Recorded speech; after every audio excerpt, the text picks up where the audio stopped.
Alrighty, here we go. Another Buoy 10 update. Today is August 27th, and today was an interesting day. We had east wind like you would not believe here today. That east wind was just howling, and you know, it pretty much kept you from fishing about 3/4 of this 40 square mile area because the east wind was blowing so hard and it was incoming tide this morning.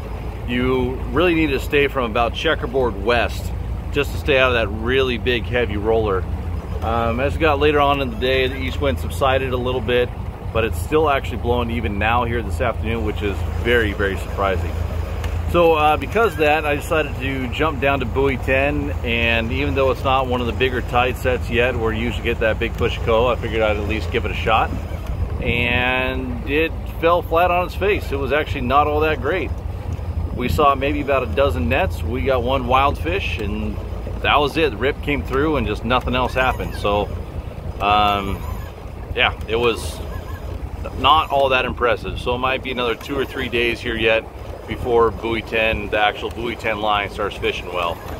So for us today, we were covered up in wild fish. Man, we were just wild fish left and right. Just could not find any hatchery coho. We ended up getting one hatchery coho when we released 8, 10 wilds and a handful of snook. And most frustrating was the fact that we lost a few fish to sea lions. And because there's so few fish, or so few boats out here, what happens is that these sea lions just key in on the fleet that does exist, that is around here, and they were literally just following us. They were just following us everywhere we went, and then as soon as we hook up, within 5 seconds, bam. So that was frustrating to say the least. But we caught fish at Buoy 10. We caught fish up around marker 1.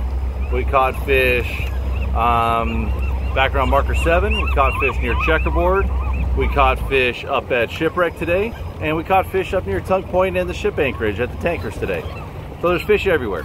But they were scattered. There was definitely those micro bites. 1 second here, gotta get rid of before I get pooped on. Yeah. Get rid of my carcass. All right. Now we're back at it. Okay, so back to the report.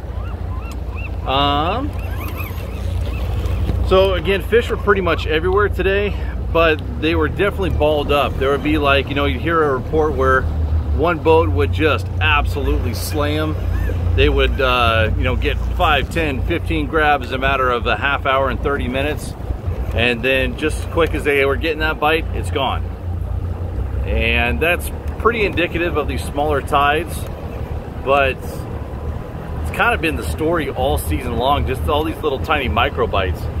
And it's been a little bit frustrating just because you can't stay on them. Now, what was really interesting today is that over there at Shipwreck on that outgoing tide, we actually saw very few fish on the graph. So that was, it was curious. Usually we should see a lot more snook being caught and see at least a bunch more over there at that time of day too, especially on the high slack. But no go. I don't know. Today was a weird day. Today was a fun day. Today was a frustrating day. And honestly, the most frustrating thing today, not happy about this. I only have a handful of those spin fish, and those spin fish filled with a fish nip were doing really, really well. That's, in fact, we put them on every rod. It was working so well for us. I lost one of my favorite ones. I only had one of them. It was that Seahawk color, the silver with the blue tiger stripe on the side and the chartreuse butt. Man, that one was just getting after it and has been doing well here the last few days. And a sea lion came up and grabbed our fish right off the line, and it broke the lure. Nah, stinks. Oh well, tomorrow's a new day. I got a new game plan for tomorrow. You know, I think what I did wrong today was just move around too much. And I mentioned this in one of my earlier updates too. I like to try and look back and see what I did right, what I did wrong, what I would do differently. And what I did wrong is I think I bounced around a little bit too much and tried to be a hero. I tried to find fish instead of just going with what has been working the last few days. I tried to go out and make my own report, so to speak, and get on a really good bite where there weren't as many boats. and it just never happened. So tomorrow is a new day. I got a new game plan, and heck, we still landed over a dozen fish today, so fun day for sure. All right, guys, we'll see you tomorrow. Later.